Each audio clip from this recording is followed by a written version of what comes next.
ప్రతి ఒక్క సర్పంచులు ఉన్నాయి, ఎంపీటీసీలు ఉన్నాయి, కార్యకర్తలు ఉన్నాయి. పింఛన్లే కానీ మన ఆఫీసులలో పోయినా కానీ ప్రతి ఒక్కరు ఏమవుతుందో అన్నారామ అవసరాలకు కార్యకర్తలకు పనులు చేయకూడదు. అందరికీ తెలుసు ఈ విషయం. అధిష్టానం తెలీదా? ఎందుకు అంత మౌనం ఉంటున్నారు? ఈ విషయం మనం అక్కడ చాలా వేయట్లేదని నా ఉద్దేశం. అదే చంద్రబాబు నాయుడికి ఈ విషయాలన్నీ తెలిసి ఉంటే ఎందుకు ఇంత కష్టాలు వస్తాయి? అందరినీ కలుపుకొని పనులు చేయమంటున్నారు. ఎవరైనా మిమ్మల్ని మీటింగ్ పిలుస్తున్నారా? ఏ రోజైనా పిలవటం లేదు. పైన ఏం చెప్తున్నారంటే ఇప్పుడు ఇన్ఛార్జిగా ఉన్నప్పుడు సాగించిన వర్కులన్నీ క్యాన్సిల్ చేసింది. ఎందుకు క్యాన్సిల్ చేసింది అంటే ఆయన సారు తెలుగుదేశం పార్టీ లేరా? ఉన్నా కూడా క్యాన్సిల్ చేశారు. పైగా జనాలు మాకు రోడ్డు ఎందుకు వేయట్లేదని ప్రజలు అడిగితే వాళ్ళు ఏం చెప్తున్నారో తెలిసిన, మీ సర్పంచ్ సంతకాలు పెట్టడం లేదు, ఇలాంటి అబద్ధాలు. వాళ్ళు వచ్చి మమ్మల్ని అడిగినప్పుడు లేదమ్మా ఇట్లా క్యాన్సిల్ అయినాయి, ఇది పరిస్థితి, ఈ రకంగా మనకు ఇట్లా ఇబ్బందులు కలుగుతున్నాయని చెప్తుంటే పైగా మన మీద ఏ విధంగా కష్టాలు వస్తున్నాయి తెలుసా? నా పంచాయతీలో నా మీద జరిగిన దాడికి ఎలా జరిగిందంటే ఒక మీటింగ్, చిన్న మీటింగ్ అరేంజ్ చేసుకున్నారు తెలంగాణలో. అరేంజ్ చేసుకుని ఏం చెప్పారు తెలిసిన, మీ 3 ఊర్లు అంటే కలగట్ల, కొత్తపల్లె, సలకలీడు.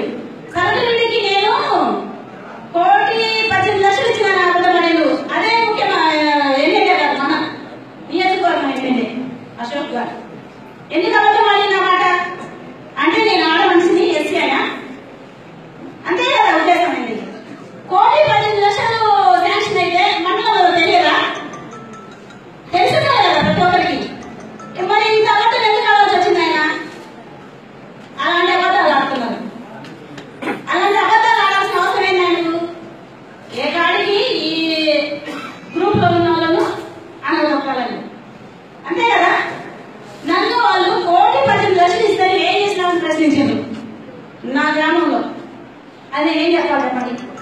అబద్ధం అని చెప్పాలా, నిజమని చెప్పాలా? ఇలాంటి కష్టాలు.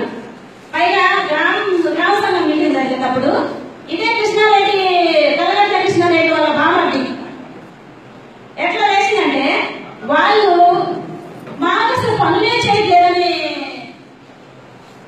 10 మందిలో గ్రామ సంఘం మీటింగ్ లో చెప్పింది. నేను చేసిన వరకు ఇంతవరకు చేసిన వారు ఉన్న వాళ్ళలో సర్పంచులలో ఇప్పటికి ఎవరు చేయను కూడా చేయలేదు. మాకు రోడ్లు వేయడానికి వచ్చి 3 సార్లు ఎత్తుకున్నాడు అదే కృష్ణారెడ్డి. కంకర పోయడము ఎత్తుకోవడం, కంకర పోయడం ఎత్తుకోవడం, 3 సార్లు ఎత్తుకున్నాడు. కానీ ధైర్యంగా నేను అదే రోడ్డు వేసిన. అయినా కూడా వాళ్ళు ఏం చెప్తున్నారు? ఇదే సాడీలు, అబద్ధాలు. మన నాయకత్వం బాగానే ఉంది, మనమందరము పాతలము అందరూ బాగానే ఉంది. కానీ మన మీద చేసే దాడులు మాత్రం చాలా దారుణంగా ఉంది. ఈ దారుణాలు జరగకుండా ఉండాలంటే ఖచ్చితంగా మన ముఖ్యమంత్రి గారికి ఈ విషయాలన్నీ అందజేయాలి. కావాలంటే ధర్నా చేయాలి, లేదా